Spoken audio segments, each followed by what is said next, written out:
Swedish Viking Ingvar the Far-Traveled famously led an expedition to Sörkland, as told in his saga and runestones throughout Sweden.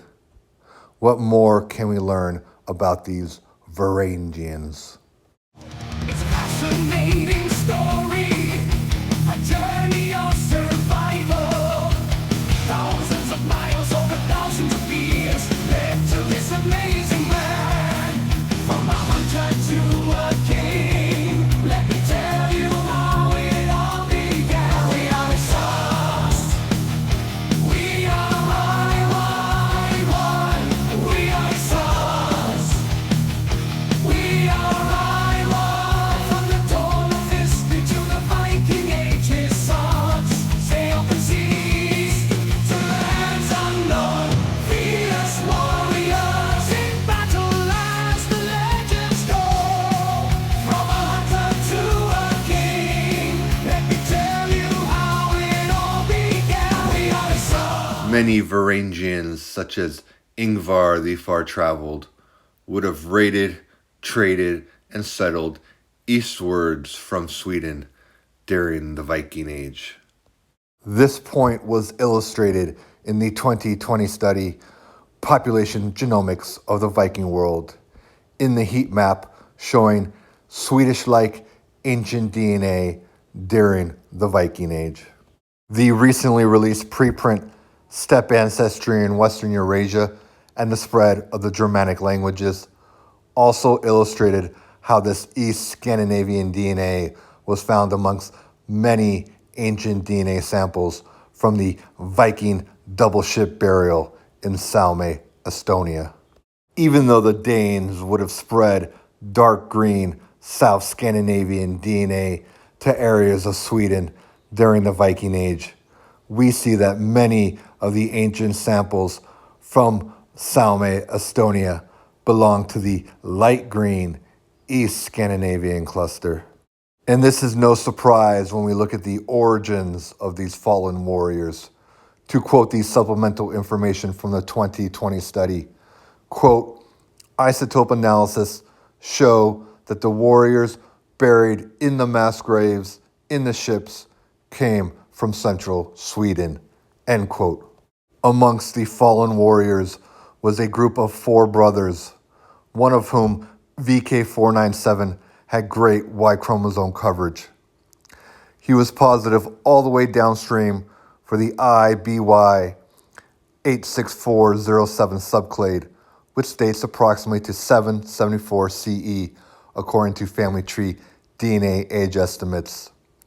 This is really interesting because this subclade is theorized to have originated right around the time that they lived.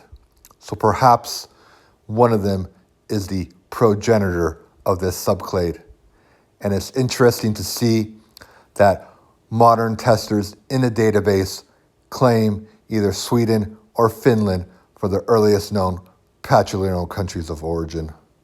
The Varangians would raid, trade, and settle even farther east than Estonia, with 2 major trade routes, one along the Dnieper River leading to the Black Sea and Constantinople, and another along the Volga River leading down to the Caspian Sea and eventually to Baghdad. Sometimes they would have to transport their long ships overland to get from one river to another. In Gnezdovo, Russian Federation, we find ancient DNA sample VK223, who is positive for the downstream subclade IBY 97557.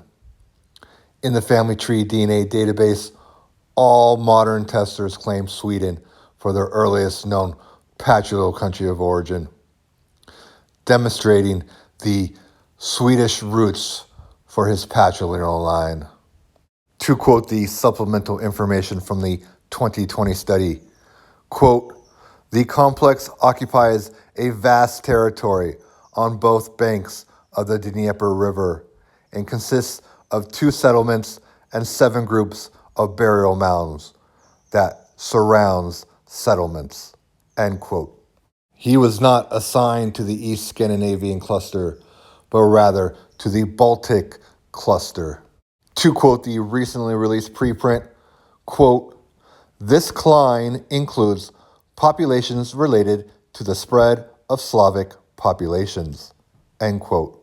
So even though Mr. VK223 has patrilineal roots in Sweden, his ancestors would have mixed with the Slavic tribes in the areas that the Kievan Rus settled.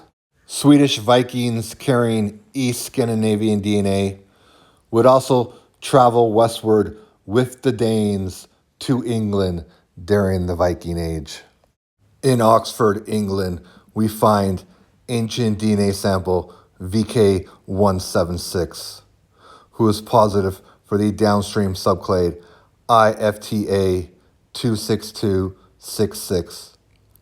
Interesting to see two modern testers claiming Finland for their earliest known patrilineal country of origin, demonstrating a East Swedish origin for this subclade, most likely. He was assigned to the East Scandinavian cluster.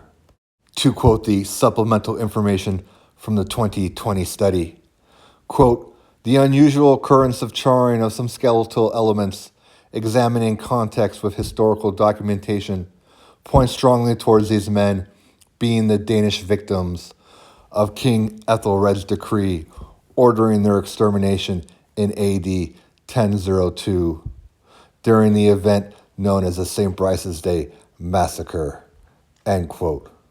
Thanks for watching.